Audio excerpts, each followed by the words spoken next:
সমস্যা হচ্ছে যখনই বাংলাদেশের মানুষের মূল এজেন্ডাকে ভিন্ন খাতে ঘুরিয়ে দেওয়া হয় তখনই এই কাণ্ডগুলো চলে আসে। দেখেন এগ্রো ফার্ম, এই যে কয়েকদিন আগে কি জানি সাদিক এগ্রো ফার্ম নাকি বলে, এই এগ্রো ফার্ম কোত্থেকে চলে এসেছে? বাংলাদেশের যারা মেহেন্দি সাফাদি ইস্যু নিয়ে কাজ করছে কিংবা বিকাশ নূর বলে গালিগালাজ করছে, এই সবগুলো প্রোডাক্ট হচ্ছে আওয়ামী লীগের ইনভেস্ট করা অড। আওয়ামী লীগ যা বলছে সেইটা যদি আজকের প্রফেসর হাসনাত আলী বলে তাহলে বুঝতে হবে এই হাসনাত আলীর উদ্দেশ্য আর আওয়ামী লীগের উদ্দেশ্য এক হয়ে যায় কিনা। বাংলাদেশে এই কাণ্ডকীর্তিগুলো আওয়ামী লীগ কি করছে জানেন?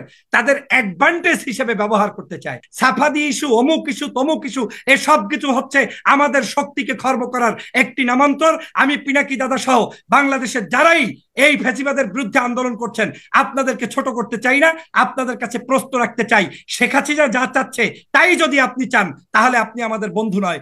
সাগর ভাই, এখানে এখানে আমি আমি আমাদের এই সম্মানিত ইশতিয়াক আহমেদ ভাইয়ের এই প্রশ্নটাকে কোনোভাবে এড়িয়ে যাওয়ার সুযোগ নেই। এখন সমস্যাটা হচ্ছে বাংলাদেশে এমন ভাবে আওয়ামী লীগ ঘেরে বসেছে যে কে আপনার পক্ষের শক্তি কে আপনার বিপক্ষের শক্তি এটাও বোঝা মুশকিল হয়ে দাঁড়িয়েছে। তারা এভাবেই কিছু লোক তৈরি করছে যেই লোকগুলোকে দিয়ে এমন একটা সময় আপনার বিপক্ষে কথা বলাবে, আপনাদের লোকগুলোকে ভেঙে চুরে দিবে।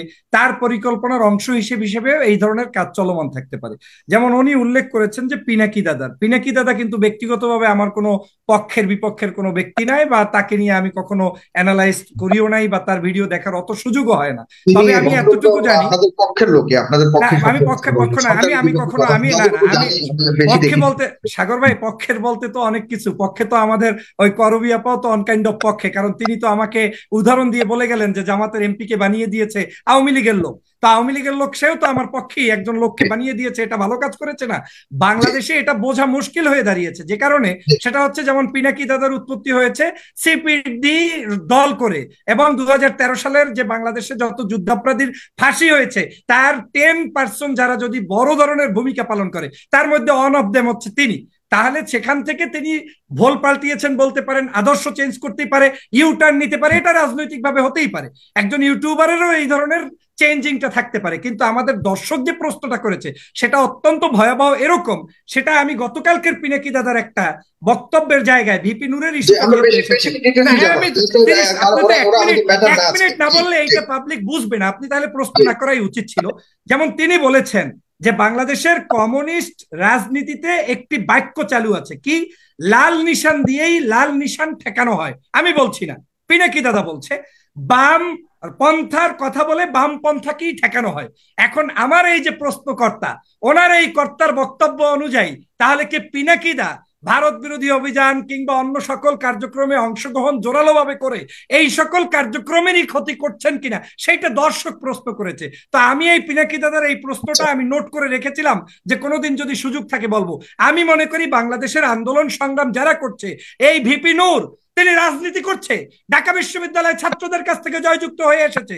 আপনার মেহজামিন নায়িকা বা মোশাররফ করিম নায়িকা, তাদেরকে নিয়ে তো আপনি ভিডিও কন্টেন্ট তৈরি করে বিএনপির কাছে তাদেরকে একটা বুমেরাং করে দেওয়া কিংবা তাদেরকে না আসতে দেওয়ার পরিকল্পনার অংশ কিনা সেটা আজকে ভাবতে হবে। আমি মনে করি পিনাকি দাদাও যদি জাতের জন্য, জনগণের জন্য, ভোটাধিকারের জন্য কাজ করে থাকেন সেটার জন্য ওয়েল অ্যাপ্রিসিয়েট আমিও করি এবং করা উচিত। কিন্তু এমন কোনো কাজ করা উচিত নয় যেই কাজগুলো করলে বাংলাদেশের যারা বিরোধী আন্দোলন করছে তাদের মধ্যে অনৈক্যের সৃষ্টি হয়। ভিপি নূরেরা বাংলাদেশের বিরোধী আন্দোলন করছে, বিএনপির রাজনীতিতে সরাসরি সম্পৃক্ত একটি জোটের অংশ হিসেবে কাজ করছে। আর সর্বশেষ আপনাকে বলে যাই, বাংলাদেশের যারা মেহেন্দি সাফাদি ইস্যু নিয়ে কাজ করছে কিংবা বিকাশ নূর বলে গালিগালাজ করছে, এই সবগুলো প্রোডাক্ট হচ্ছে আওয়ামী লীগের ইনভেস্ট করা অড। আওয়ামী লীগ যা বলছে সেইটা যদি আজকের প্রফেসর হাসনাত আলী বলে তাহলে বুঝতে হবে এই হাসনাত আলীর উদ্দেশ্য আর আওয়ামী লীগের উদ্দেশ্য এক হয়ে যায় কিনা। অতএব আমি মনে করি আন্দোলনের স্বার্থে, দেশের স্বার্থে এই মানুষগুলোকে আমাদের প্যাট্রোনাইজ করা উচিত। বিএনপির বিরোধী আন্দোলনে যারা থাকছে তারা ছোট্ট দল হোক বড় দল হোক সবাইকে নিয়ে কাজ করা উচিত। আর যদি সেটা করতে না পারেন তাহলে বুঝতে হবে বাংলাদেশে এটাও বড় ধরনের গভীর ষড়যন্ত্র চক্রান্ত চলছে। সর্বোপরি বলতে চাই, মেহেন্দি সাফাদি ইস্যু যারা বলছে, ক্রিয়েট করছে, ছবি দেখাচ্ছে, তারা হচ্ছে বাংলাদেশের মূলত পাসপোর্ট থেকে ইসরায়েলের নাম উত্তোলনকারী শেখ হাসিনা। যারা বলছে তারা মূলত বাংলাদেশে বিমান এসে ইসরায়েল থেকে বাংলাদেশে বিমান এসেছে ইসরায়েলের সেই শেখ হাসিনা। যারা বলছে তারা ইসরায়েল থেকে মেশিন ক্রয় করে বাংলাদেশের এই শেখ হাসিনা আজকের গোয়েন্দা ডিপার্টমেন্টে কাজ করছে। অতএব আমি মনে করি সাফাদি ইস্যু, অমুক ইস্যু, তমুক ইস্যু, এসব কিছু হচ্ছে আমাদের শক্তিকে খর্ব করার একটি নামান্তর। আমি পিনাকি দাদা সহ বাংলাদেশের যারাই এই ফ্যাসিবাদের বিরুদ্ধে আন্দোলন করছেন আপনাদেরকে ছোট করতে চাই না, আপনাদের কাছে প্রশ্ন রাখতে চাই, শেখ হাসিনা যা চাচ্ছে তাই যদি আপনি চান তাহলে আপনি আমাদের বন্ধু নয়। এখন বাংলাদেশে একটা সাগর ভাই সমস্যা কি জানেন? সমস্যা হচ্ছে যখনই বাংলাদেশের মানুষের মূল এজেন্ডাকে ভিন্ন খাতে ঘুরিয়ে দেওয়া হয় তখনই এই কাণ্ডগুলো চলে আসে। দেখেন এগ্রো ফার্ম, এই যে কয়েকদিন আগে কি জানি সাদিক এগ্রো ফার্ম নাকি বলে, এই এগ্রো ফার্ম কোত্থেকে চলে এসেছে? এগ্রোর মালিক এই যে আপনার 1 কোটি টাকার গরু বিক্রি করছে, এগ্রোর মালিক যে ওখানে আজকে তো গরু বিক্রি করছে না, গত বছর কোরবানিতে গরু বিক্রি করেছে, তারপরে সেটা নিয়ে লাইভ করছে, টকশো করছে, এবং কি মানে বিলাসিতার কত বড় জায়গা তারা প্রকাশ করেছে। দেখেন তাদের আত্মহামিকা, বিভিন্ন টকশোতে গিয়ে বলে আমার কিছু যায় আসে না, আমাদের এখানে আরো ভালো হয়েছে। 15 লক্ষ টাকায় ছাগল বিক্রি করে, 1 লক্ষ টাকা যেই ছাগলের দাম নাই, 30,000 60,000 টাকা সর্বোচ্চ দাম হতে পারে, সেই ছাগল 15 লক্ষ টাকায় বিক্রি করে আপনারা চুপ করে থাকেন। বাংলাদেশে এই কাণ্ড কীর্তিগুলো আওয়ামী লীগ কি করছে জানেন? তাদের অ্যাডভান্টেজ হিসেবে ব্যবহার করতে চায়। তারা চায় এই ধরনের ড্রাইভার তৈরি হবে, আবেদরা থাকবে, এই আবেদদেরকে বিক্রি করে তাদের সেই রাঘব বোয়ালদেরকে তারা হিডেন করতে চায়। এই জিনিসটাই এখন পর্যন্ত আমরা বুঝতে পারছি না। আজকে সাগর ভাই আপনি দেখেন আমাদের ছাড় দিচ্ছে না সাবেক পুলিশ প্রধান, সাবেক বিএনপি প্রধান, মাননীয় প্রধানমন্ত্রী তো বলেছে যে কাউকে ছাড় দেওয়া হবে না, কারণ দুর্নীতির ব্যাপারে ছাড় দিচ্ছেন না। সাগর ভাই আপনি কিভাবে এই কথা একজন সাংবাদিক হিসেবে বলেন?